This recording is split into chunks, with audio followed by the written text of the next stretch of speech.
Hello students, आज हम अपना नेक्स्ट टॉपिक ले रहे हैं buffer solution in chapter equilibrium. तो what is buffer solution? A solution which resist to change in its pH value on addition of small amount of acid और alkali और on dilution और addition of small amount of electrolyte to it. A solution which resist to change in pH मतलब जो अपने pH में change होने को resist करे, विच do not late it's pH change if we add small amount of acid or alkali or on dilution। अगर आपके पास कोई सॉल्यूशन है, सपोज कीजिए U A solution having pH 4 which is acidic. अगर आप इसमें और एसिड डालते हो तो ऑब्वियसली इसका एसिडिक नेचर और ज़्यादा इंक्रीज हो जाएगा, मतलब pH डिक्रीज हो जाएगी। तो कुल मिलाकर एसिड डालने पर सॉल्यूशन की pH डिक्रीज होती है। अगर आप उसमें बेस डालोगे तो बेस डालने पर उसका एसिडिक करैक्टर कम हो जाएगा, न्यूट्रलाइज हो जाएंगे दोनों, और एसिडिक करैक्टर कम होगा तो पीएच इंक्रीज होगी 4 to 5, 5 to 6 और 7 पर आकर कंप्लीट न्यूट्रलाइजेशन हो जाता है। एसिड और बेस दोनों खत्म और वो न्यूट्रल हो जाएगा। और ज़्यादा बेस डालोगे तो सॉल्यूशन बेसिक हो जाता है। तो कुल मिलाकर एसिड या बेस डालने पर पीएच चेंज होती है। लेकिन कुछ सॉल्यूशन ऐसे भी होते हैं कि उसमें आप स्मॉल अमाउंट ऑफ एसिड या बेस डालोगे तो वो अपनी पीएच को चेंज नहीं होने देते, which do not let their pH change. Such solutions are called buffer solution. A solution which resist to change in its pH value, which resist a change in its pH value on addition of small amount of acid or alkali or on dilution। Dilute करने पर या acid डालने पर या base डालने पर जो अपनी pH को चेंज ना होने दें, they are called buffer solution. For example ammonium acetate solution है, या फिर आपका एसिटिक एसिड और सोडियम एसिटेट का सॉल्यूशन है, या अमोनियम हाइड्रोक्साइड और अमोनियम क्लोराइड का सॉल्यूशन है। They are all buffer solutions. So buffer action is ability of the buffer solution to resist the change in pH value on addition of small amount of acid or base। किसी भी solution की ये ability जो अपनी pH को change ना होने दे। The ability of a buffer solution to resist the change, this ability of the solution is called buffer action।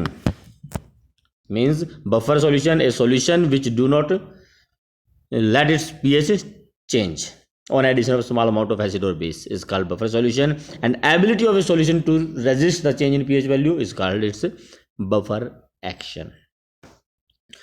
Type of buffer, basically there are two types of buffer, simple buffer and mixed buffer। तो first buffer है इसमें आपका simple। basically buffers are of two types, simple buffer and mixed buffer। Obviously simple में आपका एक ही substance होगा, जबकि mix के अंदर आपके दो सब्सटेंसेस मिक्स किए जाते हैं, साल्ट एंड एसिड या साल्ट एंड बेस। तो basically there are two types of buffers, simple buffer and mix buffer. तो simple buffer, a salt of weak acid and weak base in water is called simple buffer, या फिर protein and amino acids are also act as a simple buffers. तो salt of weak acid and weak base, जैसे कि आपका weak acid acetic acid होता है हमारा, weak base ammonium hydroxide है। अगर इन दोनों का salt ammonium acetate, acid and base reacts to produce salt and water, salt and water. So this ammonium acetate which is salt of weak acid and weak base, this salt is called this salt will act as simple buffer। HCN weak acid है, ammonium hydroxide weak base है, और इन दोनों से जो salt बनेगा ammonium cyanide, that will be your buffer solutions. Protein also act as buffers, simple buffers, amino acids. अब how they prevent to change in its pH value, buffer action, their buffer action या buffer functions. जो हमने buffer action पढ़ा था, ability of a solution to resist the change in pH is called buffer action. तो how this salt of simple buffer, salt of weak acid weak base how they prevent the change in pH value. तो हमें explain करना है कि वो कैसे pH को change नहीं होने देते against acid as well as against base. The buffer action of a solution having a salt of weak acid and weak base can be explained as follows. Consider an aqua solution of ammonium acetate. Ammonium acetate हमने लिया, weak buffer है ये, weak salt of weak acid and weak base, so it is a simple buffer. तो अगर हम इस salt का solution लेते हैं जिसमें it will gives 2 ions, acetate ion and ammonium ion in the solution. So the solution containing N excess of acetate ion and ammonium ion in equilibrium with H ion and OH ion furnished by water। तो consider an aqueous solution of ammonium acetate। Ammonium acetate का एक solution लीजिए, that will act as buffer. कैसे buffer की तरह काम करेगा? That ammonium acetate solution will produce acetate ion and ammonium ion in solution. तो ये जो आपका अमोनियम एसिटेट का सॉल्यूशन है उसमें आपके ये सॉल्यूशन अमोनियम एसिटेट का है, इसमें आपके 2 तरह के आयन होंगे। It contains acetate ion as well as it contains ammonium ion। Now you will add to this solution either acid or you will add base। Acid डाल दोगे या बेस डालोगे, लेकिन ये अपने पीएच में चेंज नहीं होने देगा। कैसे नहीं होने देगा? 1 by 1 लेते हैं। पहले लेते हैं अब एडिशन ऑफ एल्कली। आप जब इसमें एल्कली डालोगे मतलब आपके सॉल्यूशन के अंदर 2 आयंस थे। इस सॉल्यूशन में आपके आयन थे कौन कौन से? एसिटेट आयन और अमोनियम आयन। सपोज कीजिए आपने इसके अंदर एल्कली डाल दिया, कोई भी alkali. Alkali means which produce OH ion. OH negative ion आप इसमें डाल रहे हो, एल्कली डाल रहे हो, बेस डाल रहे हो। Now that hydroxide ion will combines with ammonium ion. इस सॉल्यूशन की एक पार्टिकुलर पीएच वैल्यू थी जिसमें H आयन कंसंट्रेशन और OH आयन कंसंट्रेशन एक फिक्स वैल्यू थी, जो भी इसमें X और Y थी, जो भी वैल्यूज थी, और H आयन कंसंट्रेशन के अकॉर्डिंग इसकी वैल्यू फिक्स थी सॉल्यूशन की। लेकिन जब आप OH आयन डालोगे तो OH आयन की कंसंट्रेशन इंक्रीज होगी। OH आयन की कंसंट्रेशन इंक्रीज होने का मतलब है कि H आयन की कंसंट्रेशन डिक्रीज होगी। H आयन कंसंट्रेशन डिक्रीज होगी तो पीएच विल इंक्रीज होनी चाहिए। लेकिन ये सॉल्यूशन क्या करता है? जब OH आयन आप इसके अंदर डालोगे, these OH ion will combine with ammonium ion. Ammonium ion solution के अंदर प्रेजेंट है। OH ion will combine with ammonium ion. ये देखिए, ये OH ion will combine with ammonium ion and produce ammonium hydroxide.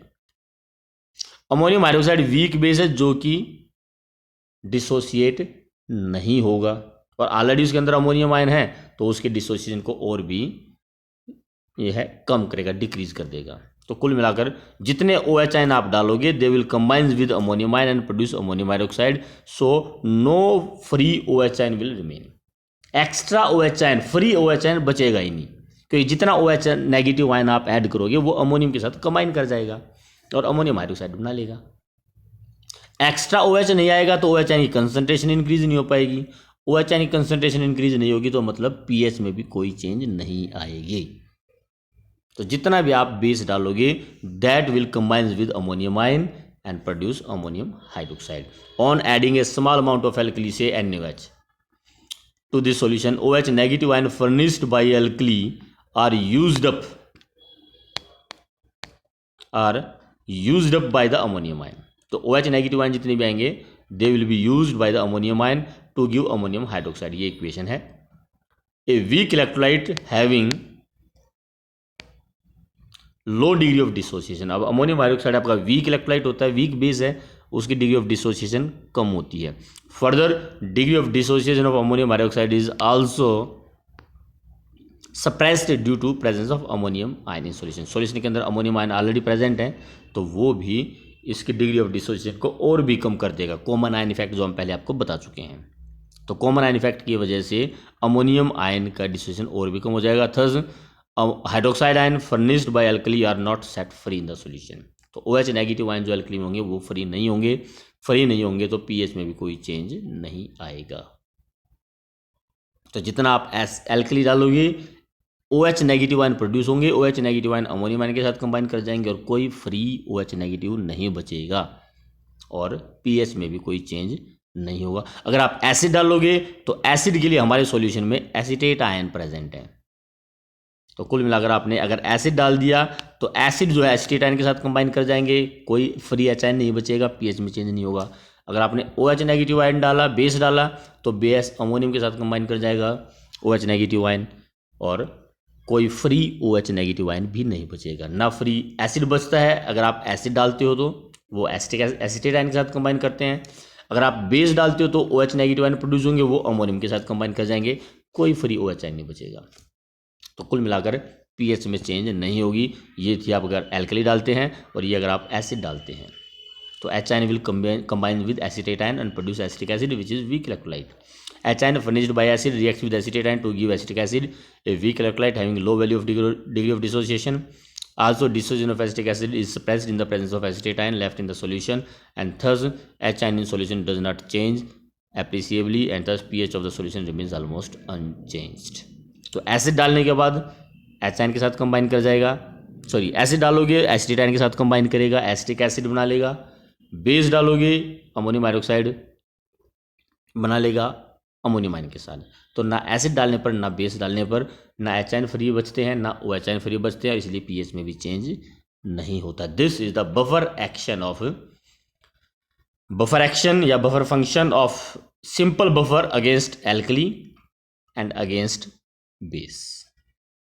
Acid, sorry.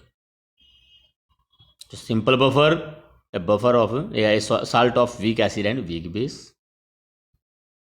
Buffer action, how it prevents the change in pH value if alkali is added and if acid is added. तो ये आपका एक type का buffer हुआ simple buffer. दूसरा है हमारा mixed buffer.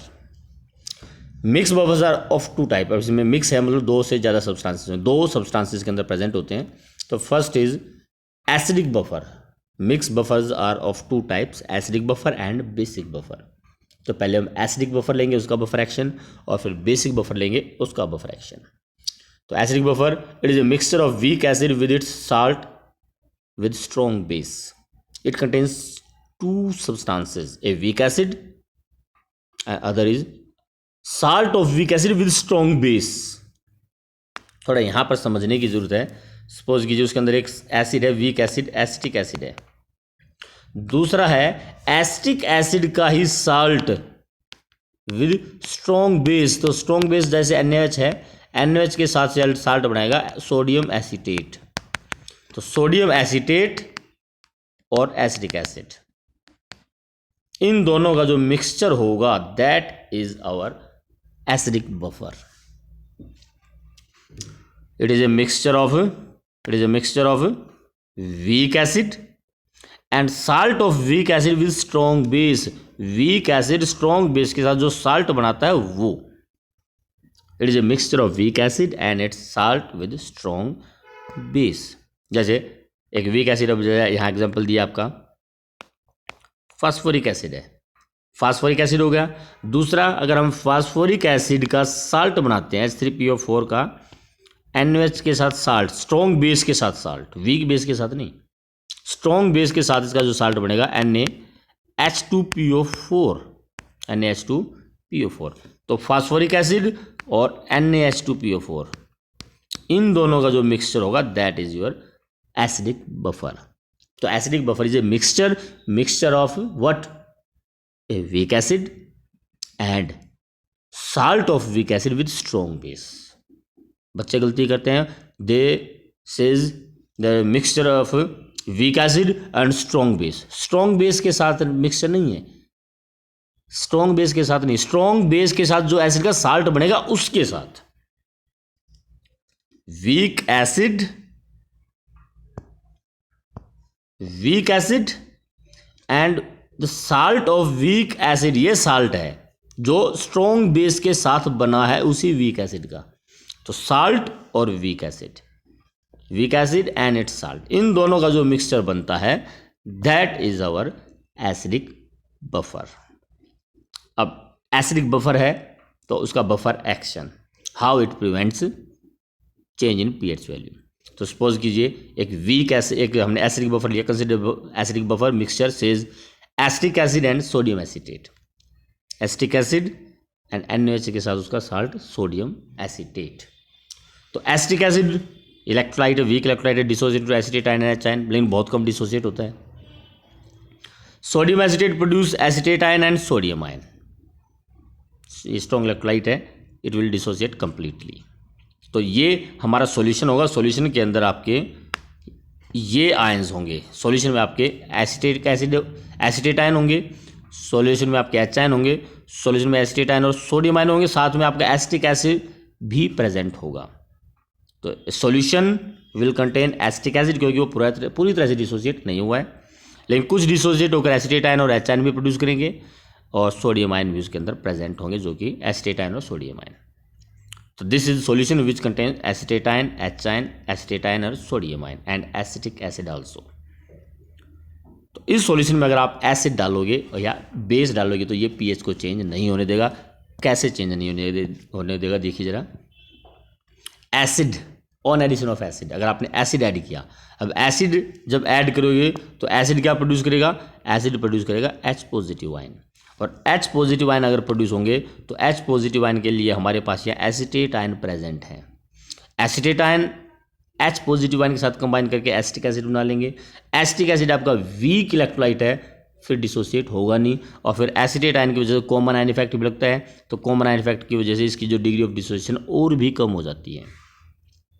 तो कुल मिलाकर आप एच आयन ऐड करोगे, वो एच आयन एसिटेट के साथ कंबाइन करके एसिटिक एसिड बनाता रहेगा, आपने फिर एच आयन ऐड किया, फिर एसिटेट के साथ ऐड कंबाइन करेगा और एसिटिक एसिड बना लेगा। तो फ्री एच आयन बचेगा नहीं। आप एच आयन डाल रहे हो लेकिन वो बचता ही नहीं है, वो एसिटिक एसिड में कन्वर्ट हो जाता है by the combination of acetate ion.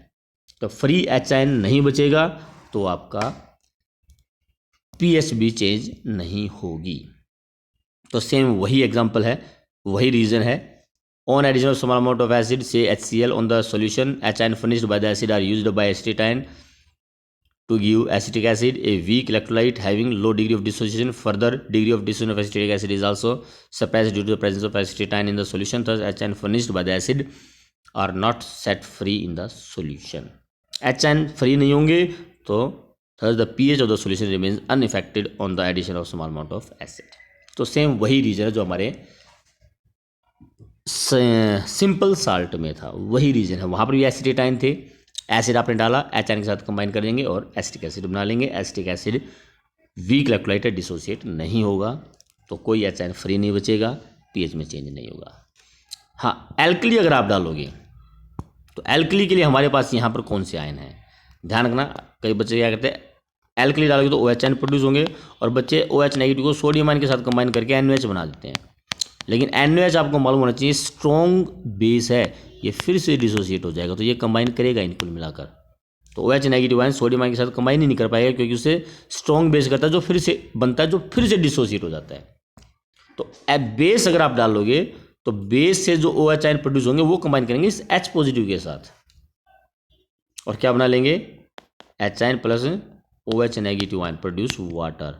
अब वाटर आपका वीक होता है, ये डिसोसिएट होगा नहीं, तो कुल मिलाकर OH नेगेटिव भी फ्री नहीं बचेगा। जितना OH नेगेटिव आप डालते जाओगे ये H आयन के साथ कंबाइन करता रहेगा और वाटर बना लेगा, और OH आयन फिक्स, तो कोई फ्री OH नेगेटिव आयन नहीं बचेगा।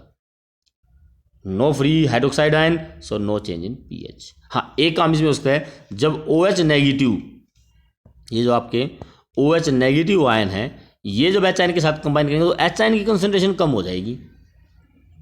H आयन की कंसंट्रेशन कम होगी तो पीएच चेंज हो सकती है, लेकिन इस H आयन की कंसंट्रेशन को कम नहीं होने देता एसिटिक एसिड। हमारा ली चैटलियर प्रिंसिपल था कि अगर प्रोडक्ट की कंसंट्रेशन कम करोगे तो वो इक्विलिब्रियम बैकवर्ड डायरेक्शन में शिफ्ट हो जाता है, सॉरी फॉरवर्ड डायरेक्शन में शिफ्ट हो जाता है। अगर प्रोडक्ट की कंसंट्रेशन कम करोगे तो इक्विलिब्रियम और प्रोडक्ट बना लेगा, मतलब फॉरवर्ड डायरेक्शन में शिफ्ट हो जाएगा। अगर आपका H आयन खत्म हो गया तो फिर जितना उसमें अंदर एसिटिक एसिड था वो डिसोसिएट होकर फिर से एसिटेट और H आयन फिर प्रोड्यूस कर देगा। वो H आयन फिर OH आयन के साथ कंबाइन करेंगे, एसिटिक एसिड फिर डिसोसिएट होगा, इक्विलिब्रियम फॉरवर्ड डायरेक्शन में शिफ्ट होकर फिर से H आयन प्रोड्यूस करता रहेगा, H आयन की कंसंट्रेशन को कम नहीं होने देगा। तो ना H आयन की कंसंट्रेशन कम होगी, ना OH आयन की कंसंट्रेशन बढ़ पाएगी, इंक्रीज हो पाएगी। तो कुल मिलाकर there will be no change in its pH value. इस तरह से अगर बेस डालोगे तो ये बेस का था, जब ये जो हमने किया, if base is added to the solution it will produce OH negative ion, hydroxide ion. Hydroxide ion will combines with H ion present in the solution to form water. तो OH कंज्यूम हो जाएंगे extra with the decrease of HN concentration. HN कम हो सकती है, pH may be changed but more HN are produced from the acetic acid as the equilibrium will shift in forward direction। Acetic acid फिर से HN को produce कर देगा, so there will be no change in pH value. This is your acidic buffer and its buffer action against acid and buffer action against base। Now basic buffer, it is a mixture of weak base and its salt with strong acid। बिल्कुल उल्टा है acidic buffer का। Acidic buffer था weak acid और salt with strong base, यहां पर आपका weak base and salt with strong acid. For example week base जैसे कि आपका अमोनियम हाइड्रोक्साइड है, ammonium hydroxide is weak base. अब अमोनियम हाइड्रोक्साइड वीक बेस है तो इसका स्ट्रॉन्ग एसिड लाइक HCl के साथ साल्ट जो बनता है अमोनियम क्लोराइड प्लस वाटर। तो वीक बेस और स्ट्रॉन्ग एसिड के साथ जो साल्ट बना, इन दोनों का जो मिक्सचर हमारा है, this is our buffer. Weak acid and its salt with strong, weak base and its salt with strong acid। Glycine and glycine hydrochloride, here to the pH of the buffer solutions not necessarily lie in the alkaline range। ये भी ध्यान रखना, जरूरी नहीं है कि acidic buffer की pH 7 से कम हो या बेसिक बफर की pH 7 से ज़्यादा ही हो, ये कोई ज़रूरी नहीं। एसिडिक बफर की pH 7 से ज़्यादा हो सकती है और बेसिक बफर की pH 7 से कम भी हो सकती है, वो डिपेंड करता है आपकी Ka वैल्यू पर, K या Kb की वैल्यूज़ पर। तो buffer action of the basic buffer action में जो आपका सॉल्यूशन है, it will contains ammonium hydroxide. अब सिंपल है, अमोनियम हाइड्रोक्साइड लोगे तो ammonium hydroxide will produce ammonium ion and OH negative ion. उसके साथ आपने साल्ट लिया अमोनियम क्लोराइड, तो अमोनियम आयन और क्लोराइड आयन। तो जो सॉल्यूशन होगा हमारा, सॉल्यूशन में ये आयन्स प्रेजेंट होंगे, अमोनियम आयन प्रेजेंट होगा, हाइड्रोक्साइड आयन प्रेजेंट होंगे, अमोनियम आयन प्रेजेंट होंगे और क्लोराइड, और साथ में अमोनियम हाइड्रोक्साइड की, क्योंकि वो पूरी तरह से डिसोसिएट नहीं होता, तो ये आयन्स में प्रेजेंट होंगे। अब इसमें अगर आपने बेस डाल दिया OH नेगेटिव, तो जैसा आपका सिंपल साल्ट में आया था कि OH negative ion ammonium ion के साथ कंबाइन कर जाएंगे और प्रोड्यूस कर देंगे अमोनियम हाइड्रोक्साइड। वो आपका वीक बेस है, डिसोसिएट नहीं होगा, मतलब कोई फ्री OH नेगेटिव आयन नहीं बचेगा, pH में चेंज नहीं होगा। लेकिन अगर आपने डाल दिया एसिड, अगर आप डालते हो H आयन, तो H आयन फिर आपके OH नेगेटिव के साथ कंबाइन करेंगे, प्रोड्यूस करेंगे वाटर फिर डिसोसिएट नहीं होगा और आपका फ्री H आयन नहीं बचेगा। फ्री H आयन नहीं होगा तो pH में भी चेंज नहीं होगा। हाँ, OH नेगेटिव आयन कम हो सकते हैं, उसके लिए फिर आपका ली चैटलर प्रिंसिपल, OH नेगेटिव खत्म होने पर अमोनियम हाइड्रोक्साइड फिर से डिकम्पोज होकर OH नेगेटिव प्रोड्यूस कर देगा, फॉरवर्ड एक्शन में शिफ्ट हो जाएगी। तो सेम उसी लैंग्वेज में इसका भी आंसर आएगा आपका। और against alkali, OH negative ion furnished by the alkali reacts with ammonium ion to give ammonium hydroxide, a weak electrolyte having low value of degree of dissociation, and also dissociation of ammonium hydroxide is suppressed in the presence of ammonium ion left in the solution, and thus OH negative solution does not change appreciably and pH of the solution remains almost unchanged। और against acid, अगर acid डालते हैं तो if acid is added to the solution it will produce H ion, this H ion will combine with OH negative ion in the solution to produce water, thus H ions are consumed with the decrease of OH negative, pH may change but OH negative are produced by the ammonium hydroxide as equilibrium will shift in forward direction with the removal of OH negative। Same उसी language में आपको answer देना है जहां आपने acidic buffer में किया था। तो इस तरह से आपके बफर एक्शंस, बफर क्या होते हैं, type simple buffer and mix buffer, उनके buffer action against acid as well as against base, तीनों के। सिंपल बफर में अगर एसिड डाला दिया जाए तो pH को कैसे चेंज नहीं होने देगा, या बेस डालेंगे तो pH क्यों चेंज नहीं होगी। ऐसे आपके मिक्स बफर में आपके दो तरह के हैं, एसिडिक और बेसिक बफर। एसिडिक बफर में जब एसिड या बेस डालते हैं तो, या बेसिक बफर में जब एसिड या बेस डालते हैं तो pH कैसे चेंज नहीं होगी, ये इसमें आपको करना बड़ा ही इंपॉर्टेंट क्वेश्चन है। ये आपके type of buffer and it's type. अब इसके बाद इसमें आपका आता है पीएच, किसी बफर सॉल्यूशन की पीएच कैसे कैलकुलेट की जाती है, उसके लिए एक हमारे पास इक्वेशन है, हेंडरसन इक्वेशन। तो उसका डेरिवेशन हम अपने नेक्स्ट वीडियो में करेंगे। Thank you.